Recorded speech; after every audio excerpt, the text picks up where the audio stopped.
Hi అండి, నమస్తే. నేను మీ లక్ష్మి. ఈరోజు ఇన్స్టాగ్రామ్లో బాగా ట్రెండింగ్ అయిపోయిన దీపికా పదుకొనికి చాలా ఇష్టమైన రెసిపీ రసం రైస్ అనమాట. ఇది ఎంత సింపుల్గా ఉంటుందో అంత కడుపు నిండుగా హాయిగా ఉంటుంది. రసం రైస్ తినే రోజు ఎంత తృప్తిగా ఉంటుంది.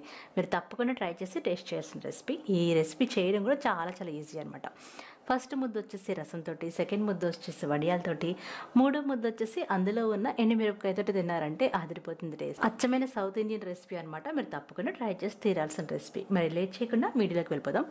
ముందుగా మనం ఒక 50 గ్రాములు అంటే ఒక కప్పు వరకు కందిపప్పు తీసుకుని శుభ్రంగా కడుక్కోవాలి.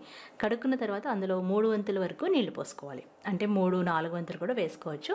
ఇక నేను కప్పుకి 3 కప్పుల వరకు నీళ్లు పోసాను అనమాట. ఇప్పుడు అందులో ఒక పెద్ద టమాటాని కట్ చేసి వేస్తున్నాను. అలాగే అందులోనే ఒక చిటికెడంతా పసుపు వేస్తున్నాను. ఇవన్నీ వేసి ఒక పావు గంట నానబెట్టేసి ఆ తర్వాత 5 విజిల్స్ మీడియం ఫ్లేమ్లో ఉడికించి పక్కన పెట్టుకోండి. ఈలోపుగా మిగతా ప్రాసెస్ చూసుకుందాం. ఒక పెద్ద నిమ్మకాయ సైజు అంత చింతపండుని నానబెట్టి పెట్టుకోవాలి. రసం తీసుకుందాం తర్వాత. ఇప్పుడు మసాలా కోసం 1 టీ స్పూన్ వరకు మిరియాలు, ఒక 10 వరకు వెల్లుల్లి రెబ్బలు, 1 టీ స్పూన్ వరకు జీలకర్ర. వీటిని మనం కచ్చాపచ్చాగా దంచుకోవాలి. అంటే కోర్స్గా దంచి పక్కన పెట్టుకోవాలి. చూడండి ఇట్లా అనమాట. ఇప్పుడు 2 మీడియం సైజ్ టమాటాలు, 3 పచ్చిమిరపకాయలు, అలాగే ఒక కరివేపాకు రెబ్బ, 1 టేబుల్ స్పూన్ వరకు ఉప్పు, వీటన్నిటిని కొంచెం నీళ్లు పోసి అందులో కొంచెం పసుపు కూడా వేసి కొంచెం నీళ్లు పోసి చక్కగా పేస్ట్ లాగా మనం మ్యాష్ చేయాలన్నమాట. ఇలా మీరు మిక్సీలో కూడా చేయొచ్చు, బట్ మిక్సీలో అయితే గుజ్జుగా అయిపోతుంది. సో చేతితో మెదిపితేనే చాలా బాగుంటుంది. ఇప్పుడు అందులో కొంచెం నీళ్లు పోసేసి పక్కన పెట్టుకోండి.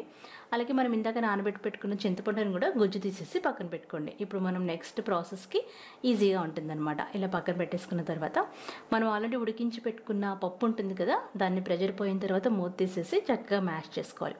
ఇప్పుడు పోపు కోసం ఒక 2 టేబుల్ స్పూన్ల నూనె వేడి చేసి జస్ట్ 1 టీ స్పూన్ వరకు ఆవాలు, 4-5 ఎండుమిరపకాయలు వేసుకొని జస్ట్ వేయించుకోవాలి. అవి వేగిన తర్వాత మనం రెడీగా పెట్టుకున్న టమాటా మిశ్రమం ఉంది కదా, అది వేసేయాలి. అది వేసి 5 నిమిషాలు ఉడకబట్టించాలి. అంటే ఇలా నురగలాగా వచ్చి మరుగుతూ ఉండాలి. ఇప్పుడు అందులో 2 రెబ్బల కరివేపాకు కూడా డైరెక్ట్గా వేసేసేయండి.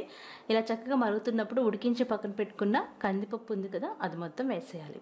వేసేసి అందులో మనం ఆల్రెడీ పక్కన గుజ్జు తీసి పెట్టుకున్నాం కదా చింతపండు రసం, అది కూడా వేసేయాలి. ఈ చింతపండు, ఉప్పు అనేవి మీ టేస్ట్ని బట్టి అడ్జస్ట్ చేసుకోవచ్చు. ఇవన్నీ వేసి అందులో 1 లీటర్ వరకు నీళ్ళు పోసుకోవాలి. మీకు ఎంత పల్చగా కావాలనుకుంటే అన్ని నీళ్ళు పోసుకోవచ్చు. ఇది చక్కగా మరిగించుకోవాలన్నమాట. ఇది ఒక 10 నిమిషాలు మరిగిన తర్వాత మనం ఆల్రెడీ మ్యాష్ చేసి పెట్టుకున్నాం కదా వెల్లుల్లిపాయ మిరియాల మిశ్రమం ఉంది కదా, అది వేసేసి బాగా మరిగించుకోవాలి.